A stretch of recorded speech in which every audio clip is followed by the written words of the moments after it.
Hi viewers, welcome to LMS solution. Today I am going to explain about how to use controlled current source and controlled voltage source in MATLAB. For then just you go to open that blank model and then click library browser. Next you go to Simscape. First you need to go for Simscape and then you must go to electrical and then here you will comes to specialized power system and then fundamental blocks and then here you will see that electrical source.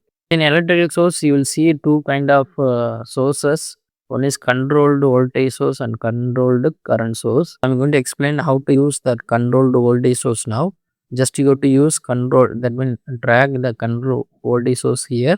This control voltage source can be act as a AC source as well as a DC source. I am going to click the detail inside. Here you will see that we have source type, whether it is AC or DC. If you are putting AC, it will be asking initial amplitude, phase and frequency. If you are putting DC, it will ask only initial amplitude.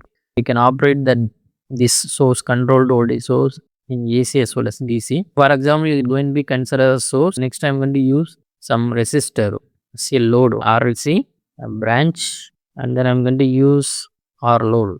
That R load going to be connected to this AC, that means control the voltage source.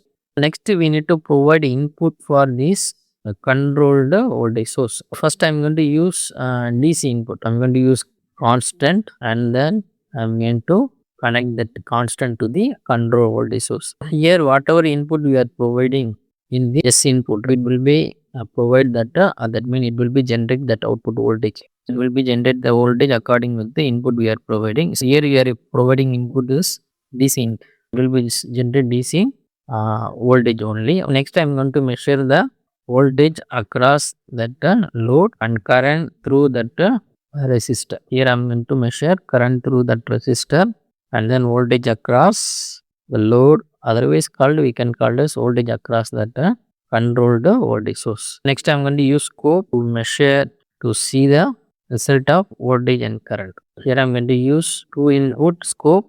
So one is used to measure the voltage, second one used to for measure the current. Now everything. Next we need another block, nothing but power GI. Okay. We need power GI. Now I am going to simulate this model and then we will check the results. Here you will see that the voltage is 1 volt because our input will be 1, the voltage will be 1 and current also 1. Why current is 1? Because resistor we are resistance we are taking is 1. Now I am going to change to 2 and then you have to check the results. So then only you will see the difference. Now you can see that the voltage is maintained at 1 volt and current is maintained at 5 amps. Now I am going to change the input of this S input by using step input. Here I am going to vary the voltage, control the voltage, right, based upon time. Initially the voltage I am going to maintain is 1 volt. After 5 seconds I am going to change the voltage to 0.5 volt and then I am going to check the results. So now you can see that voltage is varying from 0 to 5 seconds, voltage is 1 volt and 5 to 10 seconds the voltage is 0.5 and also you can see the variation of load current. So based upon this input, that controlled voltage source vary that vary that source voltage. So now I am going to provide sinusoidal input, sine wave input. Here I am going to make amplitude is 1 and frequency I am going to make 1 hertz. The frequency I am going to make 1 hertz and then I am going to check the result. Now we can see that based upon input, whatever input we are providing to the voltage control voltage source, that going to follow that one. And also you see the result of voltage across load as well as current through that load. This operation of controlled voltage source. Next to move on to controlled current source. Go to check the controlled current source detail. Now I am going to use controlled current source. Here I am going to use controlled current source and then the input I am going to consider like a DC source. I am going to consider DC source and then here I am going to connect in the load side. The controlled current source going to be connected in the load. So this controlled current source is connected in the load point. So here I am going to use the controlled current source. So now also I am going to provide input for this the controlled current source. So here I am going to use DC input or constant. Here also you can operate the control current source in the source type AC or DC. Here I'm going to consider that means you can provide input accordingly it will be work. Now I'm going to check the result. Here I'm going to provide the voltage of input will be 1 volt, and then we are here we are injecting the current. So we are injecting the current here. We'll check the result. Now I'm going to simulate the model. Now you see that we are getting around 1 volt voltage across that source or load will be 1, but you will see the current is minus 0.5 amps.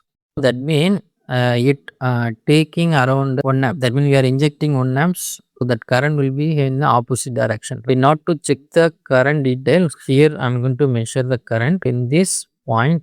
We need to check this. That means we have to check that KCL. That is the first measured is not a load current. That is source current. Now you see that we are measuring current in the source, measuring current in the controlled current source, and measuring current in the load side, and then you have to check the detail. So now I'm going to use mux. So better we can use another 2 inputs and 4 layout. This is source current. This is source current, and then this is controlled current source current, and this is load current.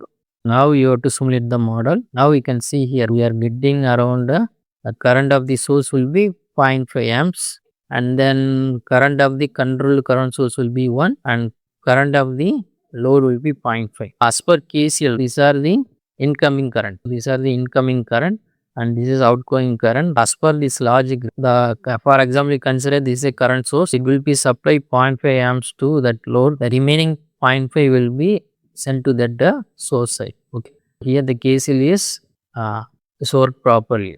Now I am going to change this input to step input.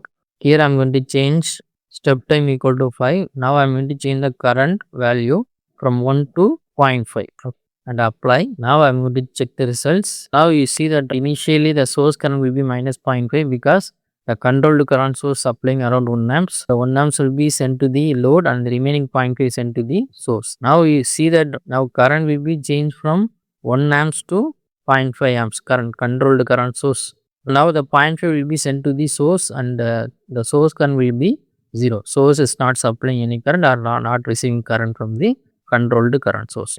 And also now I am going to check the detail for a sine wave, and then here I am going to fix amplitude which is equal to 2 pi 1 and 1 e power minus 6. Now I am going to check the result. Now you see that load receiving only DC component current and source receiving the AC component current. That means that DC source is connected to the load, that will be taken only DC component current, and then whatever voltage we are sending to that from that controlled current source, that will be sending back to the source. We will see the difference, right? So this is operation of controlled current source. Thanks for watching our videos. Kindly subscribe the channel and also click bell icon for notification about upcoming videos. Thank you so much. Bye bye.